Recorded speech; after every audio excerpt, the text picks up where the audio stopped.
جربنا وصفات كتير لكوكيز الشوكولاتة وعمرها ما طلعت معانا زي اللي بنشتريه من بره بالظبط. ناس كتير بتعمل كوكيز شوكولاتة في البيت وتجرب وصفات بيطلع حلو وطعمه لذيذ، ولكن مختلف تماما عن الجاهز. كوكيز الشوكولاتة زي الكتاب ما بيقول لازم يكون فيه اندماج ما بين الطعم المسكر والملوحة الخفيفة والطعم والريحة المكرملة، ويجمع ما بين القرمشة وما بين الطراوة في نفس الوقت. النهاردة هنعمل كوكيز شوكولاتة المثالي، هنعرف سر اللي هيخليه لونه وطعمه وريحته زي الجاهز بالظبط. الناس اللي بتحب كوكيز الشوكولاتة يكون مقرمش، والناس اللي بتحب كوكيز الشوكولاتة يكون طري. الوصفة دي هتجمع ما بين الاتنين. بس قبل ما نبتدي الفيديو، لو اول مرة تشوفوني انا اسمي نادية، ما تنسوش تشتركوا في القناة ولايك وشير لو عجبكم الفيديو. هنبتدي اول حاجة بتكنيك كرملة الزبدة. هنحتاج نص كوباية من الزبدة، والتكنيك ده هو اختياري لو انتم مش عايزين تعملوا اتس فاين، ولكن هو هيفرق كتير جدا في النكهة واللون والطعم والنتيجة النهائية. هنحط نص كوبايه زبده على النار، والنار تكون متوسطه مايله للهادي عشان ما تتحرقش مننا، وهنكرمل الزبده ونديها لون كراميل فاتح يعني حلو كده مش غامق.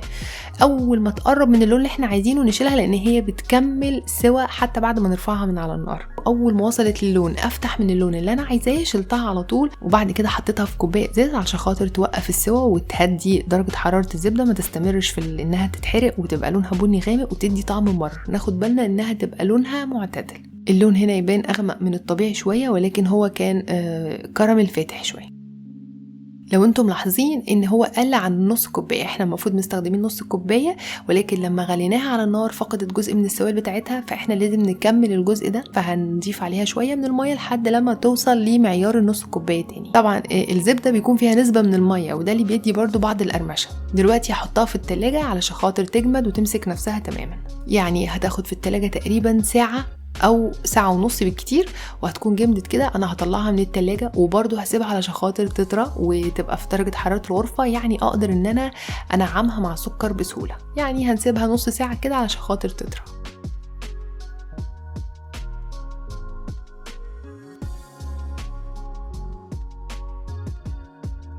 زي ما انتوا شايفين بيبقى فيها سوائل وبتنزل منها مية لما بتتكرمل على النار. بعد كده حطيت عليها نص كوبايه من السكر الابيض ونص كوبايه من السكر البني الفاتح.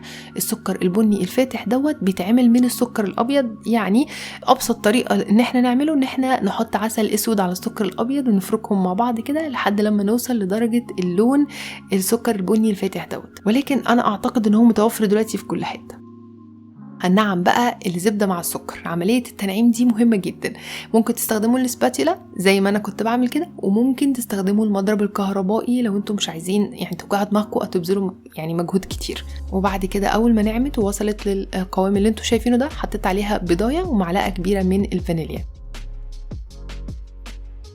وهنعم برضو ونضرب او نقلب البضايه مع الخليط بتاعنا.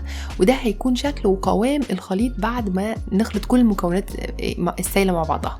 هننخل كوبايه وربع من الدقيق العادي، دقيق متعدد الاستخدامات العادي، وهنحط عليه نص معلقه صغيره من البيكربوناتو مختلفه عن البيكنج باودر، ونص معلقه صغيره من الملح، ومعلقه كبيره من النشا. النشا هنا هيغنينا عن ان احنا نستخدم دقيق الكيك او دقيق المخبوزات، وهيخلي الكوكيز بتاعتنا مقرمشه من بره وطريه من جوه. النشا ده بيعوض عن حاجات كتيره جدا. اتمنى ان انتوا ما تتخطوش خطوه معلقه النشا دي خالص، هتديكوا نتيجه رائعه. مش هتخليه مقرمش، بالعكس هتخليه طري من جوه ومقرمش من بره. وهندخل بقى المكونات دي كلها وننزلها على الخليط السائل على 3 دفعات، يعني ننزل تلت كميه الدقيق ونضرب، وننزل التلت ونضرب، وهكذا لحد لما نخلص كمية الدقيق كلها. يعني ما نحطش الدقيق كله مرة واحدة.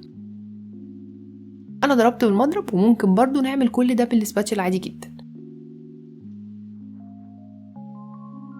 دلوقتي بقى اخر خطوه واهم خطوه، هنحط الشوكولاته.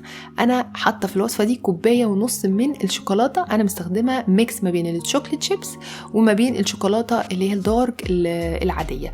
الشوكولاته الدارك بتسيح بسهوله وما بتحافظش على شكلها، وانا بحب يبقى جوه الكوكيز كده شويه شوكولاته سايحين كده ومبهدلين الدنيا. ولما بقطعها بالشكل اللي انتوا شايفينه ده، بيبقى فيها تشانكس او قطع صغننه قوي بتندمج مع عجينه الكوكيز، وبتخلي الكوكيز كله كده غرقان بالشوكولاته. فانا مستخدمه او حاطه كوبايه ونص ما بين الشوكولاته، ولكن خلطت ما بين الشوكليت شيبس والشوكولاته اللي هي الدارك العاديه.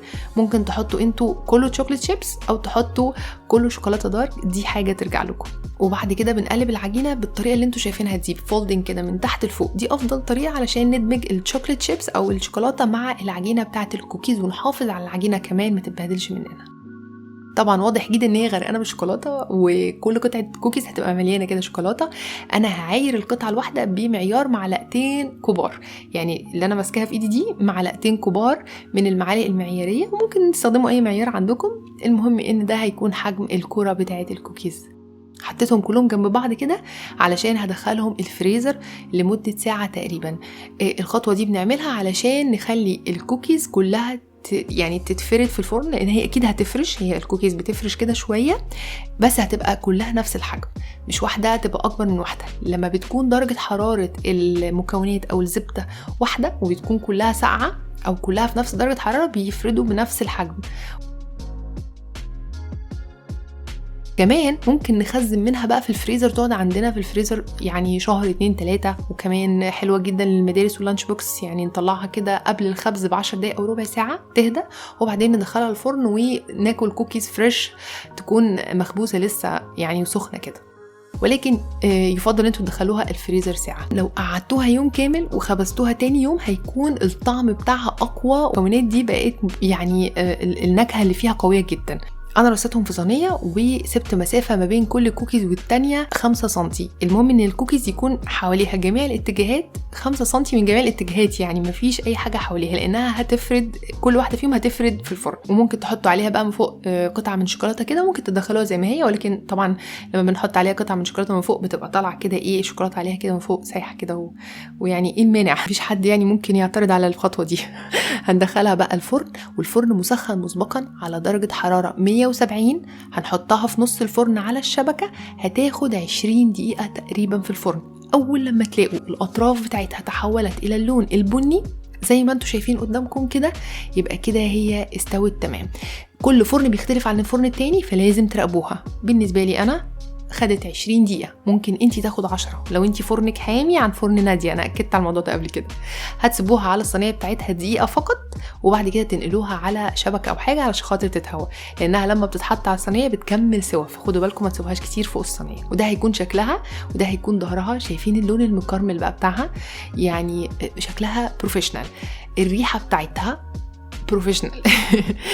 شكلها، لونها، ريحتها، طعمها، هتنبهروا بيه. الكوكيز دي هتغنيكم عن ان انتوا تشتروا اي حاجه خالص من بره. انا متاكده ان الوصفه دي هتبهركم جدا وهتعتمدوها وهتتجاهلوا كل وصفات الكوكيز القديمه. وبس كده، اتمنى ان الفيديو يكون عجبكم. ما تنسوش تجربوا الوصفه وتقولي رايكم فيها، واشوفكم ان شاء الله المره الجايه في فيديو جديد.